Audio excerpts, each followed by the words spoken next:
যেখানে মুক্তিযুদ্ধের সব কিছু ধুয়ে মুছে ফেলা হচ্ছিল ইউনূস সরকারের সময়, সেখানে বিএনপি সরকার গঠনের পর একটু হলেও মানুষ স্বস্তির নিঃশ্বাস ফেলছে নিঃসন্দেহে, এবং জোরে সোরে বঙ্গবন্ধুর কথাও বলা যাচ্ছে, মুক্তিযুদ্ধের কথা বলা যাচ্ছে, সেটাই স্বাভাবিক।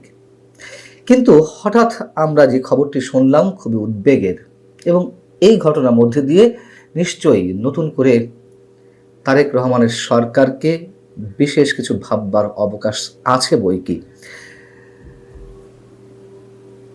বঙ্গবন্ধুর ঐতিহাসিক ভাষণটি দেশের বিভিন্ন স্থানে ক্ষুদ্র অবস্থান থেকে হলেও এটি বেজেছে, যার একটি উদাহরণ যেটি গণমাধ্যমে এসেছে, রাজধানীর মগবাজার এলাকায় বঙ্গবন্ধুর ঐতিহাসিক ভাষণটি বাজাতে বাজাতে, সাউন্ড বক্সে বাজাতে বাজাতে 4 জন তরুণ তরুণী পদযাত্রা করেছেন।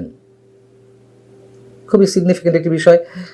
এবং আবার যেটি শুনলাম যে রাজধানীরই চানখারপুল মোড়ে বঙ্গবন্ধুর ঐতিহাসিক এই ভাষণটি সাউন্ড বক্সে বাজানোর অপরাধে ঢাকা বিশ্ববিদ্যালয়ের পদার্থ বিজ্ঞান বিভাগের শিক্ষার্থী আসিফ আহমেদ সহ 2 জনকে আটক করেছে শাহবাগ থানা পুলিশ। শাহবাগ থানার ভারপ্রাপ্ত কর্মকর্তা মনিরুজ্জামান যেটি বলছেন গণমাধ্যমকে যে ওটা বঙ্গবন্ধুর 7 মার্চের ভাষণ বাজাচ্ছিল, এটা তো নিষিদ্ধ, এজন্য তাদেরকে আটক করা হয়েছে, নিয়ে আসা হয়েছে। সাংবাদিকদের পক্ষ থেকে জানতে চাওয়া হলো যে পরবর্তী পদক্ষেপ কি। ওসি মনিরুজ্জামান বলছেন যে এত তাড়াতাড়ি যদি সিদ্ধান্ত জানতে চান তাহলে কেমনে কি হবে, এটা আমাদের সিদ্ধান্তের বিষয় আছে, নিয়ে আসছি, স্যারের সাথে আলোচনা করি, তারপর বলতে পারবো। এই হচ্ছে একজন ওসির বক্তব্য। আমি নিশ্চিত এই ওসির কাগজে 2-1টা সার্টিফিকেট থাকতে পারে, কিন্তু তিনি শুধু অশিক্ষিতই নন, পুরোপুরি মুক্তিযুদ্ধ বিরোধী শক্তির প্রতিনিধিত্ব করছেন এমন ওসিদের অনেকে দেশের বিভিন্ন থানায়, প্রশাসনের ঊর্ধ্বতন কর্তৃপক্ষের মধ্যেও এদের অবস্থান রয়েছে। এই যে ওসি মনিরুজ্জামান বললেন যে এটি তো নিষিদ্ধ ঘোষিত ভাষণ, কোথায় পেলেন তিনি এটি?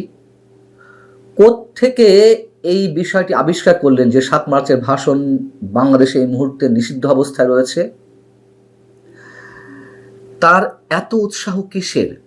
এবং এই ওসি মনিরুজ্জামানের মতন ব্যক্তিরাই প্রশাসনের বিভিন্ন স্থানে ঘাপটি মেরে থেকে তারেক রহমানের সরকারকে বিতর্কিত করতে চাইছে। ইউনূস সরকারের প্রেতাত্মারা এখনো পর্যন্ত মুক্তিযুদ্ধের স্মৃতি, সব ধরনের স্মৃতি মুছে ফেলতে এখনো খুব যত্নে কাজ করে যাচ্ছেন, এটুকু নিঃসন্দেহে বলতে পারি। ইউনূস সরকার 2024-এর 16 অক্টোবর, 7 মার্চ, 17 মার্চ এবং 15 আগস্ট সহ 8টি জাতীয় দিবস বাতিল করে, নিশ্চয় মনে আছে আপনাদের।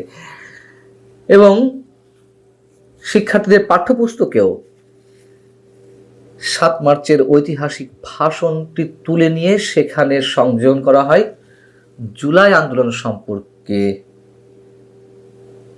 কোনো কোনো প্রবন্ধ বা লেখা। এখন এই জুলাই আন্দোলন সম্পর্কে মানুষের ধারণা কোথায় গিয়ে ঠেকেছে সেটি আর নিশ্চয়ই বলার অপেক্ষা রাখে না। আর 7 মার্চকে কি ইচ্ছে করলেই ইতিহাস থেকে মুছে ফেলা সম্ভব, যেখানে জাতিসংঘের ইউনেস্কো ঐতিহাসিক এই ভাষণটিকে বিশ্ব প্রামাণ্য ঐতিহ্য হিসেবে স্বীকৃতি দিয়েছে।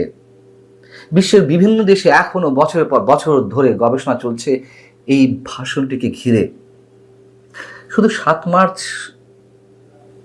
17 মার্চ কিংবা 15 আগস্ট নয়, ইউনূসের মির্জাফর সরকার তো রিসেট বাটনে প্রেস করে পুরো মুক্তিযুদ্ধের ইতিহাসের খোল নলচে পাল্টে দিতে চেয়েছিল। 1.5 বছর ধরে যে সারা দেশে অসংখ্য মুক্তিযুদ্ধের স্মৃতিচিহ্ন ধ্বংস করে ফেলেছে, তারপরেও কি কোনো মানুষের মন থেকে, হৃদয় থেকে 71কে মুছে ফেলা সম্ভব হয়েছে?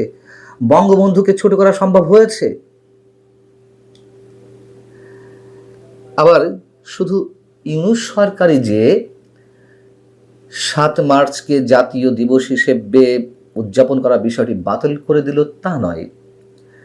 বাংলাদেশের বিভিন্ন সামরিক সরকার বিভিন্ন সময় এই ভাষণটিকে নিষিদ্ধ করে রেখেছিল। কি উদ্দেশ্য ছিল? উদ্দেশ্য ছিল স্বাধীনতার নৈতিক ভিত্তি দুর্বল করা।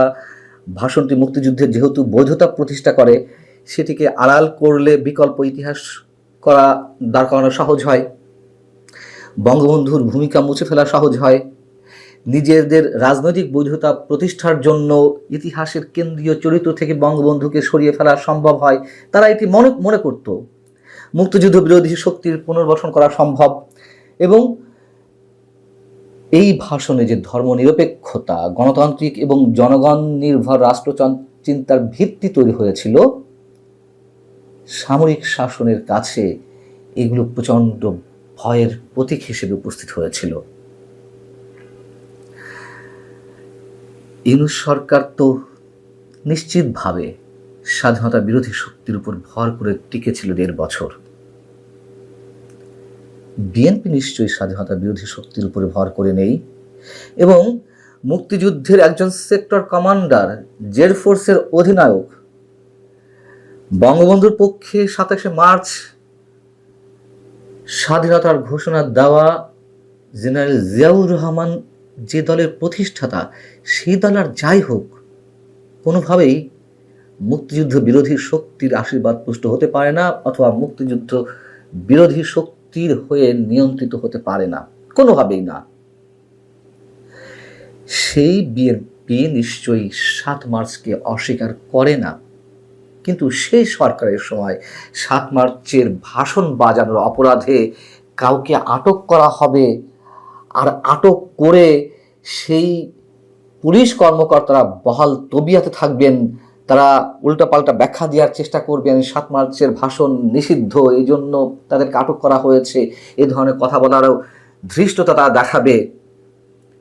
এটি মেনে নেওয়া যায় না।